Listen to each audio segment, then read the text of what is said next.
अस्सलाम वालेकुम। प्रोग्राम दो राय के साथ मैं हूं असद रीम खान और मेरा साथ देंगे बाकिर सज्जाद। वज़ीर आज़म इमरान खान साहब ने कराची में कहा कि कुछ ही देर बाकी है, पाकिस्तान एक बार फिर माशी बहरान से निकल जाएगा और ये भी कहा कि नई माशी पॉलिसी की टीम उन्होंने कायम कर दी है, जिनमें रज़ा बाकर साहब, शब्बर जैदी साहब भी शामिल हैं। ये एतराफ़ भी किया वज़ीर आज़म इमरान खान साहब ने कि बहुत देर हो गई IMF जाते जाते, लेकिन एक बार फिर अवाम को दिलासा दिया, तसल्ली दी कि यकजहत हों और इस बहरान का सामना करें, ज़्यादा देर अभी नहीं है। दूसरी जानब हिज़्ब इख्तिलाफ का कहना है कि रमज़ान निकल जाए, गर्मियाँ थोड़ी सी कम हो जाएं, तो फिर उसके बाद वो भी एहतजाज करेंगे, मैदान में आएंगे। लेकिन फ़िलहाल पाकिस्तान मुस्लिम लीग नवाज़ और पाकिस्तान पीपल्स पार्टी के इफ्तार डिनर्स के बावजूद कोई ख़ास कॉमन लाहे अमल तय नहीं हो पाया। आने वाले दिनों में क्या कुछ देखेंगे उस पर बात करेंगे। हमारे साथ सज्जाद साहब भी हैं। बाकर साहब, इससे पहले कि हम ज़रा डिस्कशन शुरू करें, पहले वज़ीर आज़म इमरान खान साहब का बयान सुन लेते हैं, उसके बाद मैं आपको कुछ अपोजिशन लीडरान की भी बातें सुनाऊंगा and then we can start the debate. Sir, हमारे 2 महीने और मुश्किल है। मुश्किल इसलिए कि जो 10 साल पहले इस मुल्क से हुआ है, जिस तरह इस मुल्क में लूटमार हुई है, जिस तरह इसको मकरूज किया गया है, तो बुरा वक्त तो आना था। तो बे इख्तिलाफ से इत्तफाक तक आपको दूसरा जाविया भी दिखाते चलते हैं। हिज़्ब इख्तिलाफ के लीडरान का क्या कहना है, ज़रा देखते हैं। तमाम महंगाई में पिस रहे हैं, रोज रोज महंगाई बढ़ रही है, ग्रोथ खत्म हो गई है, बेरोजगारी अब बढ़ जाएगी और कोई उम्मीद की किरण नजर नहीं आती। तो यही बदनसीबी है कि ये हुकूमत जो आई, इसकी जो पॉलिसीज नाकाम हो चुकी हैं और अब वक्त है कि हुकूमत को भी घर भेजा जाए। सदर ज़रदारी एक इशारा दे, हुकूमत को एक वीक में गिरा सकते। नालायक के आज़म कहता था ना, मैं किसी के आगे हाथ नहीं बढ़ाऊंगा। 2 चीजें सस्ती है इस वक्त पाकिस्तान में, एक हमारे रुपए की कीमत और एक पाकिस्तान की खुद मुख्तारी। इस नालायक के आज़म को जो है, इसको अलहदा किया जाए, इसको एक तरफ किया जाए। ये नालायक आज़म जो है, ये और पाकिस्तान दोनों जो है, ये इकट्ठे जो है वो आगे नहीं जा सकते। अच्छा जनाब, आपने कई लीडरान के बयानात सुने, लेकिन मैं ज़रा फोकस करना चाह रहा था बिलावल भुट्टो ज़रदारी साहब ने जो कहा कि जी एक लात मारेंगे आसिफ अली ज़रदारी साहब, हमें इशारा दें। और इसलिए फोकस करना चाह रहा हूँ क्योंकि बाकर साहब आप मुझसे बेहतर जानते हैं कि ज़रदारी साहब ने इशारों में ही कितनी ज़्यादा हुकूमतों को गिराया है। अक्सर वो पाकिस्तान पीपल्स पार्टी से ही ताल्लुक़ रखने वाली हुकूमतें थीं, चाहे वो 88 में हो, चाहे वो 96 में हो, चाहे वो अभी 2012 में जब वो फरार हो गए थे। आसिफ ज़रदारी साहब से लोग पाकिस्तान पीपल्स पार्टी की कामयाबियां नहीं जोड़ते, लेकिन एनीवे उसको एक साइड पर रखेंगे। मैं बाद में भी आना चाहूँगा ज़रा सिंध सूबे में क्या कुछ हो रहा है। PMLN का जो बयानिया जनाब कि नालायक आज़म है, कोई उम्मीद की किरण नहीं नज़र आ रही। हम अक्सर कहते हैं कि जी किसका पलड़ा भारी है, किसने क्या बयान दिया, लेकिन अगर हम थोड़ी सी तामीरी इकोनॉमिक पॉलिसी की बात कर लें, जब वज़ीर आज़म साहब कहते हैं कि जी मेरी एक नई टीम है, जब उनके सीनियर लीडरान भी बार बार कहते हैं कि जी वही हैं जो अब डिलीवर करेंगे, उनको ही हम रखेंगे, आपको क्या उम्मीद की किरण नज़र आ रही है? Are we on course for course correction? जी अभी 2 चीज़ें हैं यहाँ पर जी कि क्या हम कोर्स करेक्शन की तरफ जा रहे हैं, वो हम अभी ये काफ़ी जल्दी होगा, कबल अज़ वक्त होगा कि हम ये कहें कि हमारी सिमत जो है वो ठीक हो चुकी है। लेकिन मैं जिस चीज़ को अभी हाईलाइट करना चाहूँगा वो ये है कि जो प्राइम मिनिस्टर ने कल अपनी तकरीर में 2 महीने का टाइम फ्रेम दिया है लोगों को कि जनाब 2 महीने की बस बात है और सब ठीक हो जाएगा, ये थोड़ा सा मेरा ख्याल में नामुनासिब था उनकी तरफ से, क्योंकि वो ये जो पॉलिटिकल रेटरिक जिस तरह की आपने बात की कि बिलावल भुट्टो कहते हैं कि जी हम इसको एक लात से हुकूमत को गिरा सकते हैं, इसी तरह से वज़ीर आज़म के हाथ में कोई जादू की छड़ी नहीं है। भले से वो लोगों को लेके आए हैं, एक उन्होंने नई टीम बनाई है, यहाँ तक कि अब नए जो आपके फाइनेंस सेक्रेटरी हैं वो भी आ चुके हैं, यानी कि ब्यूरोक्रेसी का हेड भी चेंज हो चुका है, सिर्फ पॉलिटिकल लीडरशिप भी इन्होंने नहीं चेंज की। तो ये चीज़ें अब अगर होंगी भी, अगर इन्होंने डिलीवर किया भी, तो ये एक लॉन्ग टर्म प्रोसेस है, क्योंकि आप माशी इस्लाहात के लिए कोई 2 महीने का वक्त किसी सूरत में में भी काफ़ी नहीं है। दुनिया का बेहतरीन से बेहतरीन जो भी इकोनॉमिस्ट हो वो इतने बुरे हालात को तब्दील नहीं कर सकता। यहाँ पर जनाब इमरान खान साहब जो है, ये मैं सिर्फ इसको कंक्लूड ये कर दूं कि इमरान खान साहब ने जिस तरह का रेटरिक पहले इलेक्शन में इसके दौरान या हुकूमत में आने से पहले बनाया, और वो उनके उस रेटरिक की वजह से ये जो पिछले 9 महीने में गैर यकीनी की सूरत हाल रही, अभी वो इस तरह का रेटरिक सिर्फ इस वजह से कि एक इसमें इख्तलाफ की तहरीक शुरू होने जा रही है, उसकी वजह से सिर्फ लोगों को वो कहें कि जी 2 महीने मामला ठीक हो जाएंगे, 2 महीने के बाद लेकिन लोगों ने पलट के आपके पास आना है।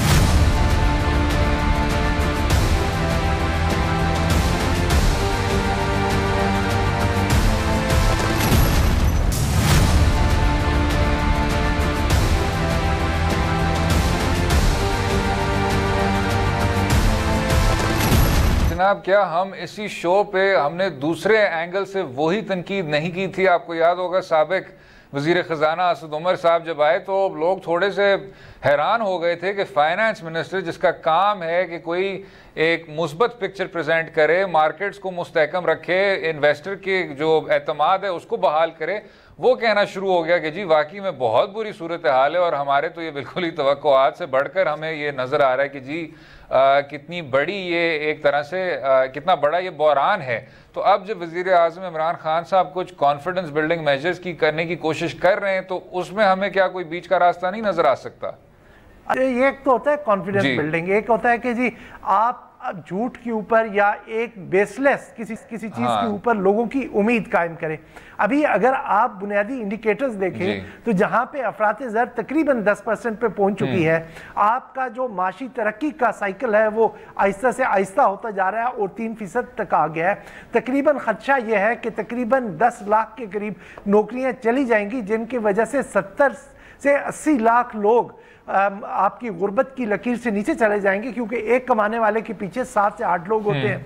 तो ये जो सूरत हाल है, इसके ऊपर यहाँ पर आकर अगर आप दूसरों को झूठा दिलासा देंगे कि जनाब 2 महीने में चीज़ें ठीक हो जाएंगी, जनाब अगर वज़ीर आज़म कहते हैं ना कि 2.5 या 3 साल लगेंगे, और ये जब IMF का पूरा जो आपका हमने एक एग्रीमेंट किया है ये पूरा प्ले आउट हो जाएगा, उसके बाद चीज़ें इंप्रूव होना शुरू हो जाती, तो फिर शायद मैं उनकी बात मानने को तैयार होता कि ये चीज़ें आपने दुरुस्त करनी है, आपने अपना टैक्स के निज़ाम को बेहतर करना है, आपने जो आपके पावर सेक्टर में जो लॉसेज हैं, चाहे वो गैस के हैं चाहे बिजली के हैं, जो एनर्जी सेक्टर कहना चाहिए कि उसके लॉसेज हैं उनको दुरुस्त करना है, आपने अपने अपनी जो पब्लिक स्टेट ओन्ड एंटिटीज़ हैं उनका आपने जो उधर के नुकसान हो रहे हैं। अच्छा जनाब, क्योंकि हमने सर ये आप 2 महीने में मुझे बताएं कौन सा हमने जनाब, क्योंकि हमने कई पॉइंट्स डिस्कस करने, तो इसलिए मैं आपको जरा इंटरप्ट कर रहा हूं। आपने ये अभी पावर सेक्टर का भी जिक्र किया और आपने देखा होगा कि एक बयानिया बनाया जा रहा है कि जी पावर सेक्टर की तारीफ करनी चाहिए, बहुत कुछ कर रहे हैं। जो वजारत तवानाई है वो भी अब एक्शन में है, उसकी कारकर्दगी सबके सामने है। प्रोडक्शन में जो इजाफा है वो भी एक तरफ, फिर जो थरपारकर कोल का जो क्रेडिट अभी PTI ने लिया है, उससे पहले PMLN ने लिया था, उससे पहले पाकिस्तान पीपल्स पार्टी ने लिया था, और अब जो आपके मिनिस्टर फॉर पावर हैं वो भी यही कह रहे हैं कि जल्द अज जल्द हमारा जो मजमूई कर्जा है उसको भी हम ज़ीरो करने को जा रहे हैं। उस पर क्या राय रखते हैं जनाब? ये असद यहाँ पर जो पावर सेक्टर की बात है, बल्कि हमें, मैं जैसे पहले कहा कि मजमूई तौर पे एनर्जी सेक्टर को आप लें, क्योंकि यहाँ पर इस IMF के प्रोग्राम के बाद आपकी दोनों चीज़ों की, बिजली की भी गैस की भी कीमतें आसमान से बातें करने लगी हैं। तो यहाँ पर इनको जो चाहिए वो ये चीज़ है कि जो लॉसेज हो रहे हैं, जो आपके ट्रांसमिशन में लॉसेज हैं, जो आपके डिस्ट्रीब्यूशन के लॉसेज हैं, इनको ख़त्म करें, और बजाय कि ये सिर्फ ये करें कि जो सारिफीन पहले से बिल अदा कर रहे हैं उन पर इजाफी बोझ डालें। ये इनको चाहिए कि वो लॉसेस ख़त्म करें, काफ़ी ज़्यादा के करीब है। मेरा ख्याल में बिजली के लाइन लॉसेस तकरीबन 16% के करीब हैं। इसी तरह गैस के भी तकरीबन लगभग 11 से 13% के करीब हमारी गैस ज़ाया जाती है, जो अरबों रुपए में जाती है। तो ये चीज़ें इनको करनी चाहिए, फिर जो रिकवरी है उसको इम्प्रूव करेंगे, तब जाके ये गर्दिशी कर्जा ख़त्म होगा। ये चीज़ें आप करते नहीं हैं, आप अपनी कीमतें बढ़ाई जा रहे हैं और आगे, और लोगों को जैसे कहते हैं ना कि जो इनको तेल तो वहाँ से मिला नहीं समुंदर से, लोगों के हड्डियों में से तेल निकालने पे इस वक्त तुले हुए। जनाब देखें आपकी जो ये यूज ऑफ इमेजरी भी कितनी ज़्यादा ग्राफिक है बाकिर साहब, लेकिन अगर हम एक सेकंड के लिए अब पॉलिसी पे आ जाएं कि क्या ये कोर्स करेक्शन है कि नहीं है। इसमें कोई शक नहीं है, जो आपने अभी बात की कि ज़्यादा से ज़्यादा अभी कार्रवाई की जा रही है परसेप्शन के मुतालिक, लेकिन कीमतें आपकी बढ़ती जा रही हैं, डिवैल्यूएशन आपकी होती जा रही है और एक मईशत आपकी कॉन्ट्रैक्ट तो नहीं कर रही, लेकिन उसकी ग्रोथ जैसे आपने कहा उसमें भी श्रिंकेज है और वो सबके सामने है। जब आपने IMF के लोग इस तरह इतने अहम ओहदों पर उनको तकर्रर किया और फिर साथ में जो आप पे इल्ज़ाम भी है कि जी पाकिस्तान पीपल्स पार्टी और पाकिस्तान मुस्लिम लीग काफ की ही पॉलिसी को आप रिसाइकिल कर रहे हैं और जो आपने बाकी जो कॉन्फिडेंस बिल्डिंग मेजर्स करने की कोशिश कर रहे हैं, अभी इमरान खान साहब कराची में भी काफ़ी सरमायादारों से और वो बिज़नेस कम्युनिटी के लीडरान से भी उन्होंने मुलाकातें की, लेकिन अक्सर आपको वही नज़र आ रहा है, यानी IMF के पास जाना, करंट अकाउंट्स के क्राइसिस का सामना करना, एमनेस्टी स्कीम को पायलट करना, एक तरह से एक रेपिटेशन है। क्या हम कह सकते हैं कि ये पॉलिसीज़ बहुत ज़्यादा मुख्तलिफ हैं पाकिस्तान पीपल्स पार्टी की हुकूमत से 2008 में और पाकिस्तान मुस्लिम लीग नवाज़ की हुकूमत से 2013 में, जब उन्होंने ये मसाइल वरासत में संभाले थे? असद, यहाँ पर उन्होंने, जब आप माजी की हुकूमतों की बात करते हैं और जिसका वज़ीर आज़म बारहा तज़किरा करते हैं कि 10 साल में जो कुछ इस इकॉनमी के साथ हुआ वो उसकी अपनी जो नुकसानात हुए उसका हम खमियाजा भुगत रहे हैं, तो वो एक अपनी जगह हकीकत है। ये अपना जो इन्होंने जो पैकेज या इस्लाहात की जो इन्होंने ठाना है कि हम इस्लाहात करेंगे, माशी इस्लाहात, ये अभी इन्होंने करके दिखानी है। अभी जो यहाँ मसला आ रहा है, जो मेरी नज़र में, जो मेरी समझ में है और जिसकी एतराफ़ वज़ीर आज़म ने भी कल अपनी शायद तकरीर में किया कि जनाब उनसे देर हो गई कि IMF में जाने की। अब IMF में जाने की देर के ज़िम्मेदार कौन है? अब बड़ा आसान है कि जो उनके साबिक वज़ीर ख़जाना थे उसके ऊपर डाल दें। आपने उनके एक और साथी को भी सुना होगा कि उन्होंने ख़जाना प्रोग्राम जो पब्लिक एंटिटीज़ थी उनके लिए उसको भी क्रिटिसाइज़ किया। तो ये वो चीज़ें हैं कि इनको ओनरशिप लेने की ज़रूरत है, कि इनको मानना चाहिए कि जनाब ये वो क्रिटिकल डिसीजंस थे जिनके लिए सिर्फ वज़ीर ख़जाना को मुर्द इल्ज़ाम, जो साबिक वज़ीर ख़जाना है, उनको नहीं ठहराया जा सकता। इनको वज़ीर आज़म को भी इसकी ज़िम्मेदारी लेनी चाहिए कि जनाब ये फ़ैसला उस वक्त नहीं कर पाया, तो जहाँ वज़ीर ख़जाना का कसूर है इनका भी कसूर है। अभी गोइंग फॉरवर्ड ये जो अब लॉस हो चुका है इसको किस तरह से इन्होंने मीट करना है। इन्होंने जो अपना जो बिजनेस कम्युनिटी का कॉन्फिडेंस था वो शटर किया। आपने कल उनकी जो मुलाकात थी वज़ीर आज़म की जो सरकर्दा हमारे बिजनेस के नुमाइंदे हैं उनके साथ, तो उन्होंने यही चीज़ें उनको बार बार बावर कराई कि जनाब वो कॉन्फिडेंस जो है वो अभी कम है, लोगों ने आपके लिए टैक्सेस देने को तैयार हैं, सब कुछ है, लेकिन वो कह रहे हैं कि जनाब जिस तरह से शुरू में आपने काफ़ी अनसर्टन सी सिचुएशन रखी है, क्या आइंदा भी आप उसी तरह जनाब अनसर्टनिटी में ही हम अपने रीजंस की वजह से रहेंगे? बिल्कुल ठीक। अगले हिस्से में बात करेंगे हिंदुस्तान और पाकिस्तान के दो तरफा ताल्लुकात की। नरेंद्र मोदी एक बार फिर भरपूर वोट से कामयाब हुआ है, लेकिन जो एक इंतहा पसंद हिंदुत्व एजेंडा था जो 2014 के बाद बरकरार रहा है, उसमें भी अब इजाफा देखने को मिलेगा। रहिएगा हमारे साथ।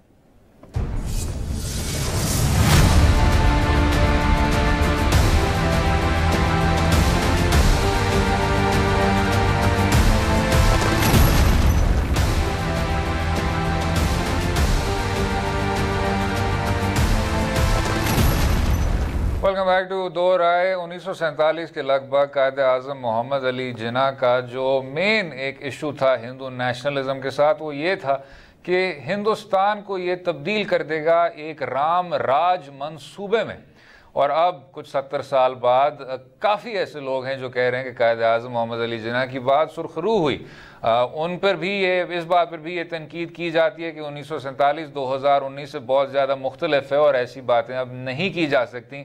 लेकिन एक सेकंड के लिए अगर हम इस एजेंडा को ज़रा देखें, नरेंद्र मोदी भरपूर वोट से हिंदुस्तान में कामयाब हुआ, और हालांकि 2014 में बार बार लोग उनके सफाई में ये कहा थे कि ये एक मॉडर्नाइज़र हैं, ये मईशत को बेहतर करेंगे। गुजरात में जो उन्होंने मेरेकल्स कायम किए हैं वो अब कौमी सतह पर करेंगे। 2019 में वो मईशत कहीं नज़र नहीं आती। बेरोजगारी हिंदुस्तान में ना सिर्फ आसमान से बातें कर रही है, उसकी मईशत की ग्रोथ ने भी स्लो डाउन कर दिया है, फॉरेन इन्वेस्टमेंट ने भी स्लो डाउन कर दिया है। लेकिन नरेंद्र मोदी ने यह इंतखाब जीता है नफरत के पैगाम पर, मुसलमानों के खिलाफ गुंडागर्दी के पैगाम पर और पाकिस्तान के को मुंह तोड़ जवाब देने पर। जनाब बाकिर साहब, जब आप इस तरह का एक बहुत ही जारहाना एजेंडा देखते हैं हिंदू में होते हुए और एक मईशत जो आपकी आंखों के सामने तब्दील हो रही है, यानी जो बीजेपी का एजेंडा है कि हम कश्मीर का जो स्पेशल स्टेटस है उसको ख़त्म कर देंगे, मुसलमानों को हमने सेकंड क्लास सिटीजन रखना है, और वो जनाब आप नरेंद्र मोदी के बयानात, अमित शाह के बयानात, मानेका गांधी के बयानात, किसी एक आप बीजेपी के लीडर को ले लें, they are more radical than ever before. अब 5 साल का मैंडेट इनको फिर से मिल गया है, क्या नजर आता है आपको जनाब? असद, यहाँ पे सिर्फ 5 साल के मैंडेट की बात नहीं है। अगर आप देखें तो जिस तरह से ऑपोजिशन वहाँ पर बिल्कुल एक जिसे कहते हैं ना कि बिल्कुल उसकी नुमाइंदगी उनके लोकसभा में जिस तरह से अब इलेक्शंस के बाद कम हुई है, ये बहुत ज़्यादा खौफनाक चीज़ डेवलप हो रही है। क्योंकि जैसे आपने अभी जिक्र किया कि वहाँ पर जो मसाइल थे, जो माशी मसाइल थे, या वहाँ पर उनके जो फार्म सेक्टर है या फार्म एग्रीकल्चर इकॉनमी है वो बिल्कुल ख़राब हो चुकी है, और वहाँ की जो टॉलरेंस की या लिबरल वैल्यूज़ थी उनसे उनको जो तहबाला किया जा रहा है, ये सब चीज़ों के बावजूद जो ये मोदी को इतना बड़ा मैंडेट मिल गया है, तो ये उसको अब इनकरेज करेगा कि वो जो पॉलिसियाँ जो उसके एक्सट्रीमिस्ट साथी हैं जो RSS में हैं या दीगर हैं, वो उनकी पॉलिसीज़ को परस्यू करे। ये चीज़ अब वो करेगा कि मेरे ख्याल में जो एक क्यास है कि एक आप पिछले ट्रेंड को देख के कर सकते हैं, जहाँ पर उन्होंने वहाँ से जो एक्सट्रीमिस्ट लोगों को अहम ओहदों पे मुतय्यन किया था, और इस इलेक्शन में भी उन्होंने एक मलीगांव जो पे मुसलमानों पे एक बम धमाका हुआ था उसकी में एक्यूज एक कैंडिडेट को टिकट दिया और कामयाब कराया। तो ये सब चीज़ें आपको इस तरफ इशारा करती हैं कि जो अगले 5 साल होंगे वो ना सिर्फ पाकिस्तान के लिए मुश्किल होंगे, बल्कि वहाँ के 190 मिलियन जो तकरीबन मुसलमान वहाँ रहते हैं उनके लिए बहुत और सबसे बड़ी बात जनाब कि उस तरह के भी उम्मीदवारों को नामजद किया ऐसी जमात ने जिन्होंने कहा, खुल के कहा कि गांधी को दुरुस्त तौर पे मारा गया था और उनकी ना सिर्फ नॉमिनेशन वापस नहीं ली गई, वो इस इंतखाब में कामयाब भी हुए हैं। तो ये एक तो एजेंडा आपके सामने। दूसरा जनाब, जब बार बार हिंदुस्तान के जो चाहने वाले थे आलमी सतह पे वो कहते थे कि ये दुनिया की सबसे बड़ी जमहूरियत है, आज हिंदुस्तान के जो बुनियादी जमहूरी अदारे हैं आपको नज़र आ रहे हैं कमज़ोर होते हुए। अदालत उनकी अब नरेंद्र मोदी के नीचे आ गई है, इलेक्शन कमीशन उनका जो पहले बहुत ज़्यादा आज़ाद और ख़ुद मुख्तार होता था उसको भी बुनियादी तौर पर कमज़ोर कर दिया गया है। और हिज़्ब इख्तिलाफ की बात तो आपने खुद कर ली, राहुल गांधी अपनी जो होम कंस्टिट्यूंसी है वो भी हार गया। मेरे ख्याल से उधर भी और इधर भी मौरूसी सियासत अक्सर जमहूरियत के मुस्तकबिल के लिए अच्छी नहीं होती, क्योंकि उसके मुकाबले में जिस तरह का फिर दरिंदा आपको नज़र आता है वो भी अपनी तरफ होता है। जनाब, ये सारी सिचुएशन को सामने रखते हुए पाकिस्तान हिंदुस्तान के अमन के हवाले से आप किस तरह सिचुएशन को देखते हैं? और जैसे आप अभी देख रहे होंगे साथ में नरेंद्र मोदी के ट्वीट्स भी चला रहे हैं। हिंदुस्तान के लीडर ने कहा, इमरान खान साहब ने जब ये बात की कि बीजेपी के साथ बेहतर चांस है पाकिस्तान का अमन के हवाले से, तो नरेंद्र मोदी ने कहा ये रिवर्स स्विंग है और उसको भी बीजेपी अच्छी तरह खेल गई है। बाकिर साहब, आप एक ऐसे मुल्क का सामना कर रहे हैं जिसकी हुकूमत की कोई ऐसी कंस्टिट्यूंसी नहीं है जो पाकिस्तान के साथ अमन चाहती है, जो अक्सरियत में हो। तो जब आपकी मेजॉरिटी इसी चीज़ को वोट देती है कि जी आप नफ़रत ही बढ़ाएं और जो एक तरह की अक्सरियत है उसको मज़ीद मकबूल रखें, किस तरह देखते हैं आप? असद, यहाँ पर अगर हम ये देखें कि जो वज़ीर-ए-आज़म ने यहाँ कहा था इलेक्शन के दौरान या उस टाइम के इर्द गिर्द उन्होंने एक स्टेटमेंट दिया था पाकिस्तान के वज़ीर-ए-आज़म ने कि बीजेपी अगर जीतती है तो अमन की उम्मीद बढ़ जाएगी।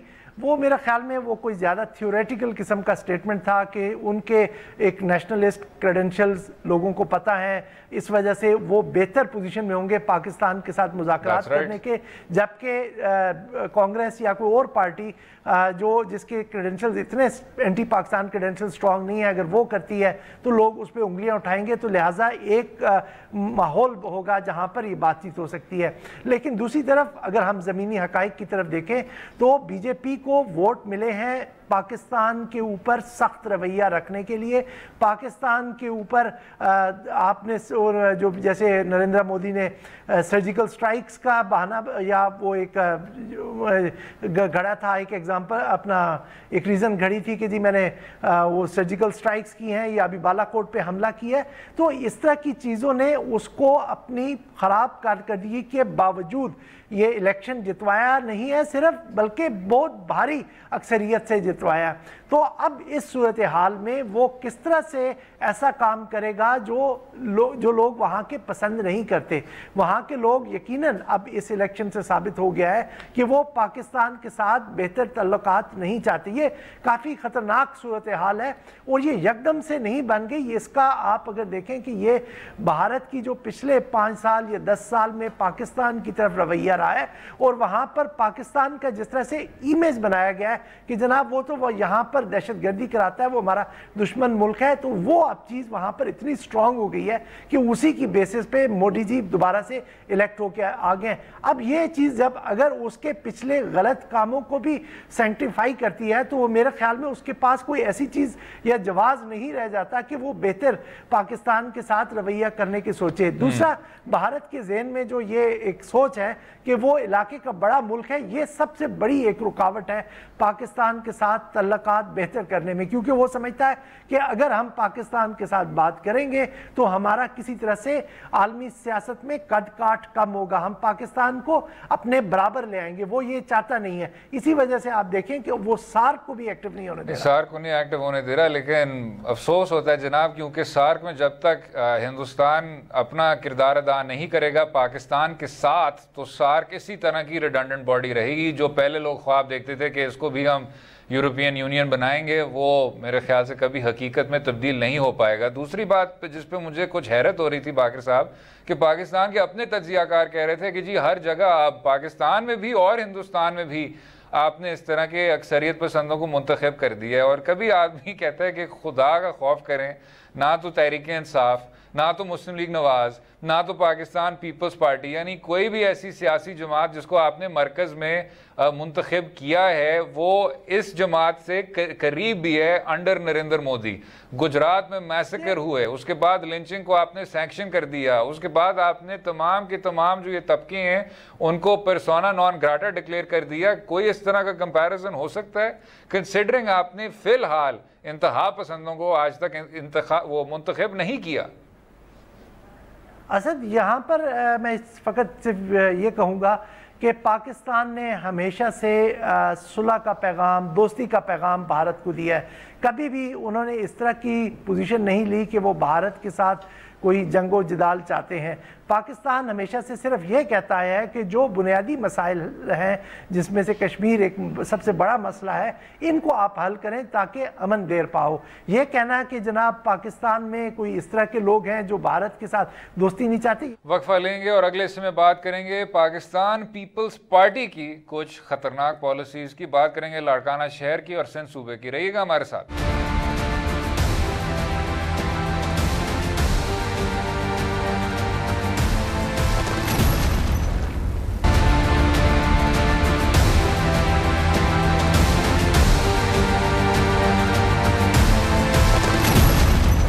वेलकम बैक टू दो राय। अब बात करेंगे पाकिस्तान पीपल्स पार्टी की और लाड़काना शहर की, जहां एक बहुत बड़ा और ख़तरनाक HIV का एपिडेमिक नज़र आ रहा है। बहुत देर से पाकिस्तान पीपल्स पार्टी की सीनियर क़यादत इसी मौजू पर सोती रही, हालांकि लाड़काना वो शहर है जहां जुल्फ़िकार अली भुट्टो, शहीद बेनज़ीर भुट्टो और बिलावल भुट्टो ज़रदारी मुसलसल मुंतखब हुए हैं। लेकिन आज लाड़काना शहर का पाकिस्तान पीपल्स पार्टी के होते हुए भी कोई पूछने वाला नहीं है। ऐसी बात नहीं है कि HIV एड्स एपिडेमिक पहले नहीं हो चुके, 2003 में भी हो चुका है, उसके बाद भी हो चुका है, लेकिन अब इस बार जो सबसे ज़्यादा तशवीशनाक बात है वो ये है कि ये HIV एपिडेमिक बच्चों में नुमाया हुआ है। ज़रा एक बार सुन लेते हैं आज पाकिस्तान पीपल्स पार्टी के चेयरमैन बिलावल भुट्टो ज़रदारी का क्या कहना है। HIV और एड्स के बारे में उतना अवेयरनेस और उतना इंफॉर्मेशन नहीं है। तो बच्चे 30 से इन्फेक्टेड हैं, उनका ट्रीटमेंट, उनका इलाज, जिंदगी भर हम उनका मदद करेंगे ताकि वो गरीब हो या अमीर, वो इस मर्ज से मुकाबला कर सकते हैं और हम मिलकर मुकाबला करेंगे। जनाब बाकर साहब, ये जो अब भुट्टो ज़रदारी साहब कह रहे हैं, शायद ये भी देखना चाहिए कि कब इस तरह की शऊर की उन्होंने बात की, कब उन्होंने इस तरह की बात की कि हम कार्रवाई करेंगे, जब सोशल मीडिया कैंपेन नहीं हो रही थी, जब पाकिस्तान पीपल्स पार्टी पर भरपूर तनकीद नहीं की जा रही थी, और 2003 से लेकर आज तक जो पिछले आपके 16 साल गुजरे हैं जब इस पर कोई काम नहीं किया गया। ऐसी बात नहीं है कि ये हेल्थ क्राइसिस नहीं है जनाब। सिंध सूबा वही सूबा है जिसमें सबसे ज़्यादा आपके इस तरह के इश्यूज हैं, और पाकिस्तान की जो आधी पॉपुलेशन है इंजेक्टिंग ड्रग यूज़र्स की, यानी जो गैर महफूज तौर पे टीका भी लगाते हैं, उनकी भी परसेंटेज सबसे ज़्यादा इसी सूबे में है। कराची शहर भी इसके फोर फ्रंट पे। बहुत अच्छी रिपोर्ट इस पूरे सब्जेक्ट पे है तोफैल अहमद साहब की, वकास अहमद साहब की, किस तरह देखते हैं? ये मेरा ख्याल में जो हम ये देख रहे हैं हमारे सामने है कि HIV का क्राइसिस अब फैलता जा रहा है। ये वहाँ के जो निज़ाम सेहत है उसका क्राइसिस आपके सामने नुमाया होकर आ रहा है।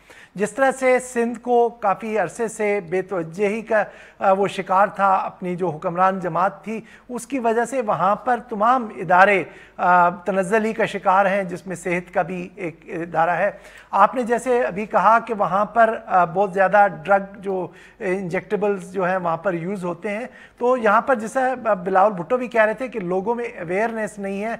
यकीनन ये एक बहुत बड़ा इशू है और यहाँ पर ये हुकूमत का काम है कि वो अवेयरनेस वहाँ पर क्रिएट करे, और ये क्योंकि उनको पता है कि वहाँ पर रिस्क फैक्टर है, वहाँ पर वल्नरेबल लोग रहते हैं। लेकिन दूसरी तरफ जो यहाँ पर हम जो चीज़ हमें इस पूरे क्राइसिस में नज़र आई वो ये है कि वहाँ पर जो चूँकि निज़ाम सेहत अपना पूरी तरह से काम नहीं कर रहा था, तो लोग जो इंजेक्शंस थे वो शेयर कर रहे थे। काफ़ी दफ़ा क्लिनिक्स जो हैं वो इंजेक्शंस एक आदमी को लगाया या कैनुला लगाया तो दूसरे को भी लगा दिया।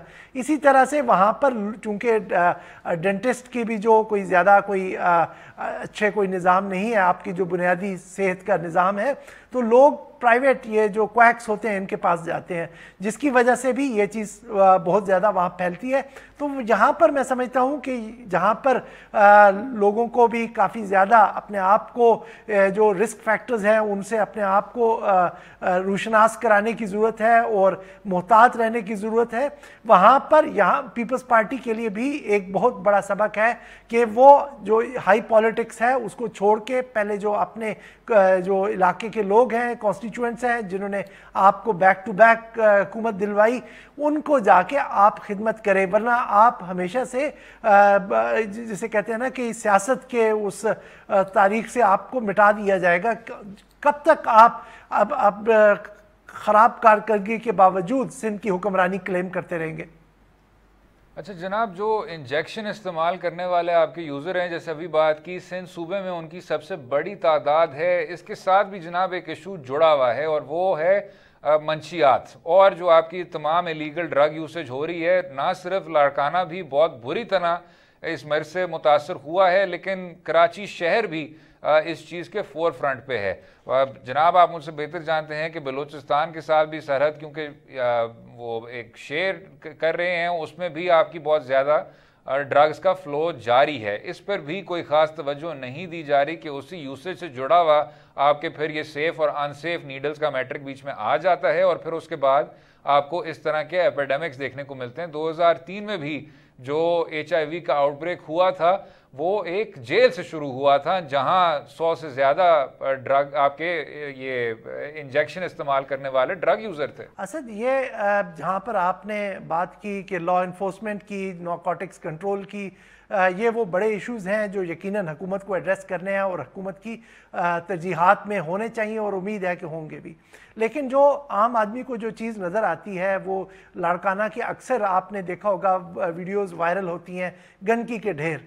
ये चीज़ है जनाब के लाड़काना हो या सिंध का कोई और जगह हो जहाँ जहाँ ये हो रहे हैं, एक चीज़ जो इसके हेल्थ सिस्टम की नाकामी के साथ जो चीज़ दूसरी जुड़ी हुई है वो है आपका सॉलिड वेस्ट का जिसे कहते हैं निज़ाम, कि किस तरह से आपने उसको इकट्ठा करके डिस्ट्रॉय करना है। जब आपका हिस्सा का निज़ाम काम नहीं कर रहा होगा तो वहाँ पर लोग जो जैसा कि आपने नशइयों की बात की कि वो अपने इंजेक्टेबल्स या वो जो अपने सिरिंजेस होती हैं वो यूज़ करके वहाँ फेंक जाते हैं।